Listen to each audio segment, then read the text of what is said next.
আজকে আমরা ম্যানিক মুভির পরের পর্বের সম্পর্কে জানব। এটি একটি অত্যন্ত চমৎকার অ্যাকশন ড্রামা সিনেমা যা একজন সাধারণ যুবকের অসাধারণ হয়ে ওঠার গল্প বলে। গল্পের মূল নায়ক মানিক, যে অত্যন্ত সৎ, পরিশ্রমী এবং পরিবারের প্রতি দায়বদ্ধ একজন ছেলে। কিন্তু পারিপার্শ্বিক পরিস্থিতি এবং সমাজের কিছু দুষ্ট লোকের চক্রান্তের কারণে মানিকের জীবন এক কঠিন পরীক্ষার মুখোমুখি হয়। তার পরিবারকে বাঁচানোর জন্য এবং নিজের অধিকার আদায়ের জন্য মানিককে বাধ্য হয়ে অন্যায়ের বিরুদ্ধে অস্ত্র তুলে নিতে হয় বা কঠোর প্রতিরোধ গড়ে তুলতে হয়।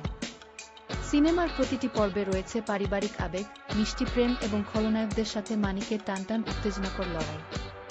মানিক কিভাবে নিজের সততা ও বাহুবলের মাধ্যমে সমাজের কালো শক্তিকে পরাজিত করে নিজের ও তার ভালোবাসার মানুষের জীবনকে সুরক্ষিত করে, তা অত্যন্ত সুন্দরভাবে এই চলচ্চিত্রে ফুটিয়ে তোলা হয়েছে।